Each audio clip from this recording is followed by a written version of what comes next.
Aujourd'hui, la tour Mohamed VI représente les ambitions du Hills et du potentiel du Maroc et d'Afrique, bien sûr.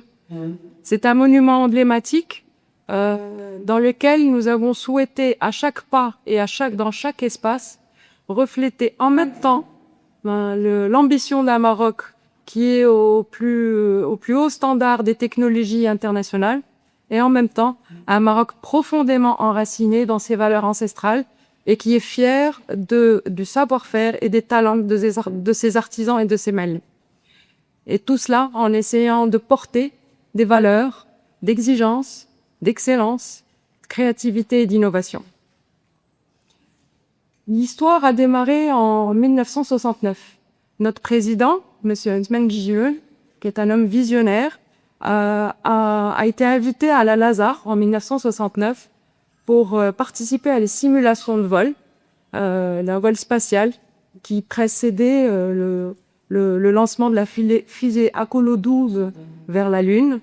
Et de là est né son rêve de développer une tour à l'image de l'ambition du Maroc et du savoir-faire et de la richesse des compétences marocaines. Et donc aujourd'hui, un demi-siècle plus tard, cette tour s'élève vers le ciel et telle une fusée sur son pas de tir. La tour Mohamed VI est le fruit d'un investissement porté par M. Tomkan Belgeloun à travers le groupe Au Capital et trois de ses filiales. Et la maîtrise d'ouvrage est portée par Ottawa. Donc, comme je vous le disais tout à l'heure, beaucoup de compétences et des milliers d'expertises. Les principales sont bien sûr les architectes. Raphaël Delaos, qui est un architecte reconnu sur la place madrilène et à l'international, qui a développé des projets complexes à travers le monde.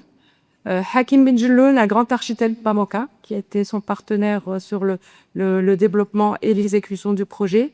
Et comme architecte d'intérieur, nous avons Pierre Rochon, qui est un célèbre architecte d'intérieur qui a développé un design spécifique et il est spécialisé dans l'architecture d'intérieur des palaces et hôtels de luxe. Il a d'ailleurs notamment réalisé le Waldorf Astoria de New York. Pour porter la réalisation de ce projet à un groupement d'entreprises, B6 et TGCC. B6 est un groupe belge reconnu aussi en Europe et dans le Moyen-Orient pour développer des ouvrages complexes, notamment des tours. Il a d'ailleurs participé à la réalisation de Burj Khalifa à Dubaï. Et TGCC, qui est un des grands leaders marocains de la construction et du développement de grands projets. Donc, Ottawa a trois actionnaires, Au Capital, Bank of Africa et RMA, la compagnie d'assurance du groupe. En termes de surface, nous avons un projet sur 105 000 m² et sur un terrain de 30 000 m². Et en termes d'emploi, nous créons aujourd'hui 450 emplois et directs et 3500 emplois indirects. C'est un chantier hors norme. Tous les indicateurs et tous les chiffres ont pu être étudiés avec beaucoup de précision et d'expertise au vu des caractères hors normes de chacun des spécificités techniques, notamment les fondations. Sous la tour, il y a 104 barrettes, donc fondation profonde à 60 mètres de profondeur. Sur le socle, ce sont des 1800 pieux qui, eux, sont fondés à 12 mètres de profondeur. En termes de volume total de béton, ça a été 24 000 mètres cubes de béton qui ont été coulés dans le sol pour les fondations et aussi pour les radiers. En termes de charpente métallique, c'est 10 600 tonnes qui ont été utilisées pour réaliser l'ensemble de la charpente qui est venue se greffer au noyau en béton. 11,6 LVA de puissance installée. Et le noyau de la tour a été réalisé par un béton armé sur lequel s'est greffée la charpente métallique. Et tout cela a été réalisé avec un coffrage autogrimpant que vous avez peut-être dû voir régulièrement, semaine après semaine et mois après mois, durant l'année 2020, 21 et 22. En ce qui concerne les façades, nous avons une façade nord qui est totalement vitrée. Et la grande spécificité de cette tour par rapport aux tours qu'on peut voir à l'international, c'est que nous avons pris le parti d'avoir une attitude responsable et de participer à l'efficacité énergétique en installant une façade totalement opaque avec des panneaux photovoltaïques qui participent à l'efficacité énergétique du bâtiment sur toute la façade sud. Donc c'est 3900 mètres carrés de panneaux photovoltaïques sur la façade sud et sur le socle. Et tout en haut, vous avez le haut du cockpit dans lequel on verra tout à l'heure l'observatoire. Et au-dessus, on a une coiffe qui, elle, intègre des terrasses techniques dans lesquelles il y a les différents éléments techniques qui permettent soit la stabilité de la tour en cas de vent, soit la sortie d'une grue, d'une nacelle nécessaire à la maintenance qui permet, on va dire, à chaque fois que de besoin, de pouvoir être déployé, puis revenir se cacher quand on n'en a plus besoin. En termes d'ascenseur, la gestion du flux des différentes composantes pour que chacun puisse, les bureaux, les logements et l'hôtel puissent chacun aller de manière confortable à leur destination, a été un vrai challenge. Et donc nous avons aujourd'hui 38 ascenseurs sur l'ensemble de la tour et un parking avec 550 places. Nous avons obtenu en 2022 le prix de la meilleure performance en termes de projet d'ingénierie par le Collège des ingénieurs de Madrid. En termes d'éco-responsabilité, comme je le disais tout à l'heure, on a souhaité s'illustrer par une efficacité énergétique et un engagement envers l'environnement. Donc, comme je le disais tout à l'heure, les panneaux photovoltaïques sur la façade sud qui participent donc à couvrir les besoins en énergie de la tour, avec 550 kVA d'énergie qui sont principalement d'ailleurs utilisés pour l'hôtel, puisque c'est la machine qui tourne de manière, on va dire, la plus énergivore. Et ensuite, nous avons eu tout un tas d'autres démarches pour minimiser l'impact du bâtiment sur son environnement, avec d'autres mesures de réduction d'énergie, de gestion d'eau, de gestion des déchets. Et en termes d'économie d'énergie, si nous avions à comparer par rapport à un bâtiment dans lequel il n'y aurait eu aucune action, nous avons une économie d'énergie de 40% avec l'ensemble des actions que nous avons menées. Et également en termes de gestion de l'eau, nous avons fait en sorte de choisir des espèces végétales qui sont moins consommatrices d'eau et d'utiliser le recyclage des eaux pluviales pour pouvoir permettre l'arrosage des espaces verts que nous avons sur la tour. Donc c'est une tour unique avec mais multi-usages.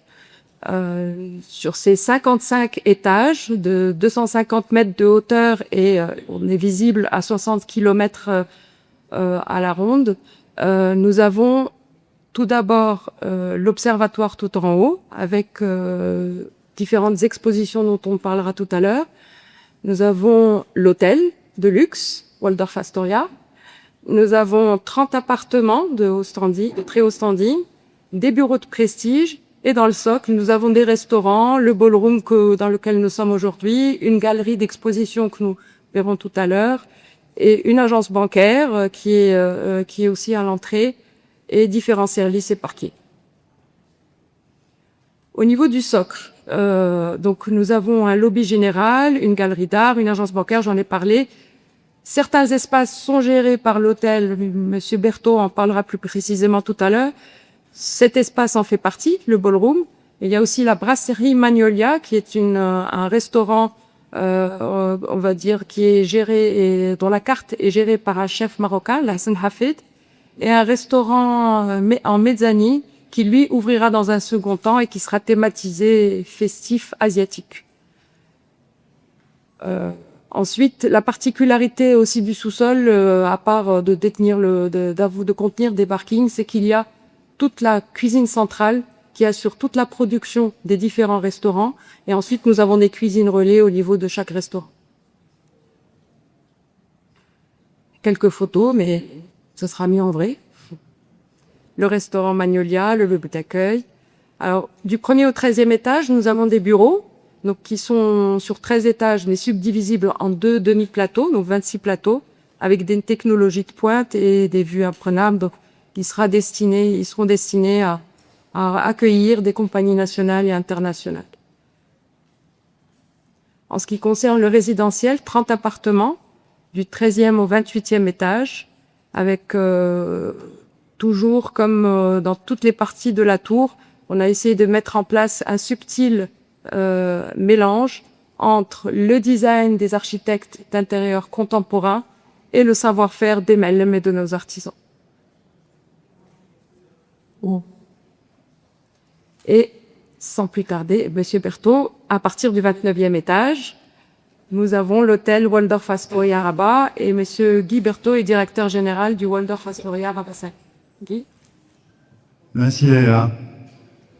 Mesdames et messieurs, bienvenue dans le Coran Saint-Loup Waldorf Astoria. Donc j'ai le plaisir de vous présenter en quelques minutes les grands lits de cet établissement iconique à la marque Waldorf Astoria. C'est un hôtel qui est composé de 55 clés, dont 38 suites, donc une grande majorité de suites, des bords de vol qui sont des salles de réunion, plutôt à vocation d'organiser des conseils d'administration ou des conseils, on peut appeler ça des salles de conseil aussi, qui sont au niveau 29. Ensuite, Pico Calais, qui est le cœur de chaque hôtel Waldorf Astoria dans le monde, qui est le lieu de rencontre, qui est le lieu de connexion au niveau 30 de la tour, et où j'aurai le plaisir d'ailleurs de les accueillir tout à l'heure. Puis une piscine couverte et un spa qui sont répartis sur 2 niveaux, au niveau 31 et au 32. Voilà une photo, une impression visuelle de Pico Calais que vous aurez déjà découvert tout à l'heure. Je vous ai parlé dessus. En ce qui concerne la restauration au sein de la tour, comme vous l'avez compris, nous avons un restaurant qui est au rez-de-chaussée, qui est le restaurant Magnolia, dont la carte est signée par la Seine à Afid. Nous avons un restaurant au 33e étage de la tour qui porte le nom d'Al-Lavarand, qui est le nom d'une étoile de la constellation du Taureau, qui est l'étoile la plus brillante de la constellation du Taureau, et dont la carte est signée par le Cheikh Lamitas. Et ensuite, un peu ses effectifs sur les chambres. Alors évidemment, il faut faire court, je pense. Comme vous l'aurez compris, on pourra en parler pendant longtemps. On est vraiment dans un milieu de connexion entre la modernité et l'artisanat.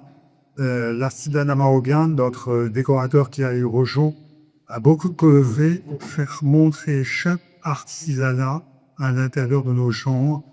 Et on voit un exemple donc à la fois avec des sols en marquesine noire, à la fois avec des broderies, à la fois avec du zélige qu'on retrouve à différents endroits, donc les espaces sanitaires que vous ne voyez pas ici. Et voilà, l'artisanat marocain est présent dans chacune des 55 unités de cet hôtel. J'ai de nouveau passé la parole à Léla pour qu'elle continue ce voyage au sein du cours. Merci. Et là, je vous emmène à l'observatoire. Et l'observatoire est composé de 2 étages. Et alors, le principe, c'est un observatoire du patrimoine. Donc, au niveau du 50e étage, c'est un observatoire qui permet de montrer et de mettre en valeur l'ensemble des monuments emblématiques de Rabat et Salé à l'aide de tablettes digitales, en lesquelles il y a eu un travail très conséquent qui a été fait avec des historiens, avec des scénographes, pour pouvoir donner la part belle à toute notre richesse et toute la richesse des 2 villes jumelles Rabat et Salé. Et au 51e étage, Le voyage se poursuit, on arrive tout en haut du cockpit, et là, le thème de l'exposition, c'est le ciel par l'arabe. C'est-à-dire comment le monde arabo-andami a contribué et a apporté des inputs et des éléments étymologiques au nom des constellations, au nom des étoiles, mais aussi l'ensemble des astronomes arabes qui ont inventé des instruments de navigation et qui sont donc exposés au sein de cet espace. Comme le disait Guy tout à l'heure, il y a un énorme travail sur la décoration et l'artwork. Kerry Rochon comme signature, qui a souhaité avoir non seulement des espaces raffinés et avec des lignes contemporaines, mais à chaque fois un subtil mélange avec l'ensemble des éléments artisanaux que nous pouvons identifier et mettre en exergue tout le savoir-faire des Mellem et des artisans. Alors c'est du bronze ciselé, c'est des éliges de toutes les couleurs, c'est du cuir de Cordoue, c'est des boiseries ciselées, c'est du laiton ciselé.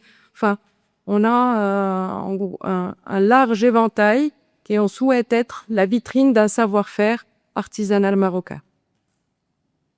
Et c'est toujours, voilà, une sorte d'équilibre entre des lignes épurées, là le laiton, et au fond, par exemple, et là au fond, vous allez trouver une porte qui a été ciselée en laiton par des Mellem de Marrakech.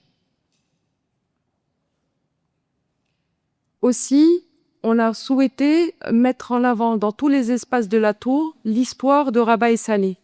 À titre d'exemple, nous avons une grande fresque dans le lobby qui est un texte de Idrissi du XIIe siècle qui raconte comment Rabat et Salé se font face. Et donc, vous voyez calligraphier les villes de Rabat et Salé qui se font miroir et qui se parlent et qui dialoguent entre elles dans ce grand lobby. Mais aussi cet arbre en bronze que vous avez là, qui est dans lequel il y a une constellation de mots dans les ramures et dans les feuilles réalisées en bronze. Et donc, chaque espace raconte une partie ou de l'histoire ou de l'héritage ou du patrimoine de Rabat Salé et du Maroc.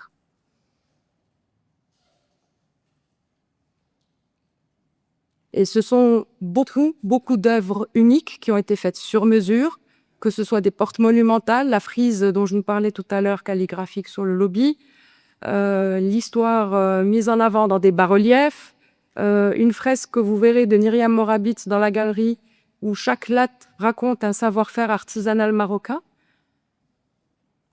Au niveau du Peacock Alley, le thème, ce sont les cigognes, puisque nous sommes une région de cigognes. Et donc là, nous avons des œuvres de Jamil Benani et d'Ashraf Touloub qui rendent hommage à cet oiseau emblématique de la région. Nous avons ce plafond, si vous levez les yeux, qui a été réalisé par un artiste célèbre, l'atelier Mériguet, qui est peint à la main et qui fait référence au thème de l'observatoire, le ciel par l'ara, donc avec des constellations, des roses des vents et des étoiles qui font un lien et donnent un fil conducteur entre le rez-de-chaussée jusqu'à l'observatoire. Ce sont les arbres de Maxime Cam dont je vous parlais tout à l'heure avec les mots et un mur en staff de 350 mètres carrés que vous verrez aussi tout à l'heure, totalement ciselé, réalisé par des artisans de Fès. Voilà, c'est donc aujourd'hui un nouveau repère qui s'installe dans la ville de Rabat et dans la ville de Salé, dans la skyline de la capitale. Il est visible de plusieurs points d'intérêt. Il souhaite venir s'ajouter très modestement à l'ensemble des autres monuments qui sont présents dans cette skyline, la Tour Hassan, les Oudaya, le Chella. Et c'est un emplacement stratégique, mais qui s'intègre totalement dans son environnement et qui fait partie du développement de la stratégie de développement du Bourg grec dans le cadre du plan d'aménagement de la vallée du Bourg grec. Donc aujourd'hui, c'est un signal, une nouvelle icône urbaine et un nouvel élément d'attractivité touristique. Nous souhaitons en tout cas participer à hisser la destination de Rabat Salé au rang des destinations mondiales et apporter notre pierre à l'édifice à la construction de cette destination hors norme et avec parfois, et vous le verrez le soir, une animation qui peut être visible sur la façade dans laquelle nous portons différents messages. Et depuis l'inauguration, nous avons l'honneur d'arborer le drapeau marocain en signe de notre fierté, de l'excellence et que nous souhaitons porter modestement au travers de l'ensemble des personnes qui ont travaillé et contribué à ce projet. وما تنسوش تابوناو معنا فلاشين وتتابعونا على مواقع التواصل الاجتماعي.